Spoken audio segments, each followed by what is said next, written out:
Hi. Wow, this is a lot of people. This is actually the first speech I've ever given in my life. And I have been so terrified all night. So if it goes wrong, it's not my fault. I'd like to start by thanking the Human Rights Campaign for hosting this wonderful evening and for all the amazing work you do for the community. It's needed more than ever right now. And thank you so much for this honor. It's really difficult to put into words what it means to me. I'm very grateful to be able to stand here tonight in a room of such inspiring people. Especially inspiring to me is my dear friend Dylan. Thank you for that lovely speech. I will always be your twink. Our friendship is one of the things I'm most grateful for in my life. I'm sure you all know Dylan and how amazing she is, but I wish that everyone got to know Dylan the way I know Dylan. She's the bravest, most self-assured, and genuinely good person I've ever met. The perfect mix of the wisdom of an old hippie and the energy of an ADHD musical theater kid. I'm so lucky to be your friend, Dylan, and I can't wait to see all the amazing things that you will do. Anyway, enough about her, now back to me. My life changed very drastically when I was 17, when I somehow managed to persuade the right people to cast me in a little show called Heartstopper. When we were making season 1, none of us had any idea of the impact the show would have. We just knew the story of these two boys was a beautiful one and that it needed to be told. I was not prepared for the instant reaction from people all around the world. It's a very unique experience to go from having no Instagram followers to 3 million Instagram followers in 2 days. We're completely blown away by how much people loved the story of Nick and Charlie and how much people could relate to it. If anyone was to ever argue to me that representation doesn't matter, I'd show them my Instagram DMs. Even now, 3 years after season 1 premiered, I get DMs every day about how much the show means to people and how they saw themselves in the character for the first time. The reaction to the show that I least expected, and makes me the most emotional, however, was that of the older generation of queer people. When the show first premiered, most of the reaction was coming from people of my own age, of my own generation, who were able to grow up with some level of queer representation on screen, saying how much they enjoyed the show.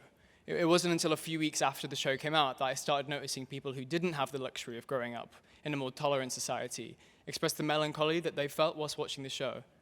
I've had so many conversations with people about how a show like Heartstopper would have positively impacted their life if it had been made when they were younger. We can't fix the mistakes of society's past, but I'm so proud that a show as outwardly queer as Heartstopper can be made today.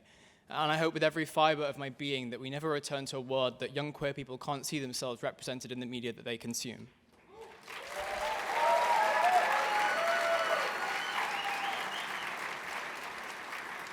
I feel incredibly grateful to have been part of Heartstopper, and I'm incredibly proud of the impact that it has had and continues to have.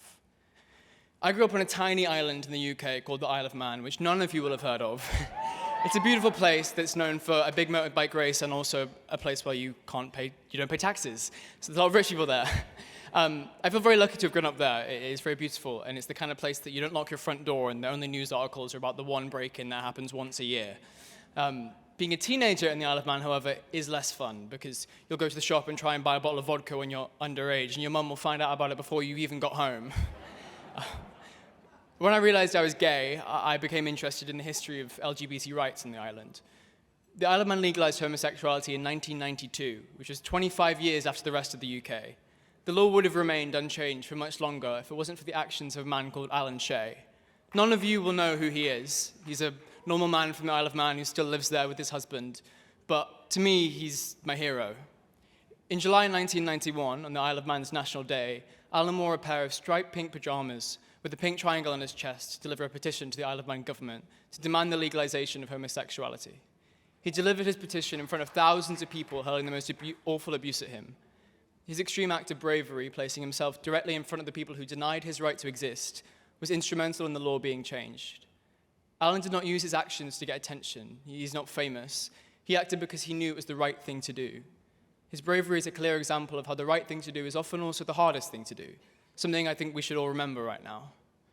That just because the whole world seems to be against you, it doesn't diminish your right to demand respect for your existence.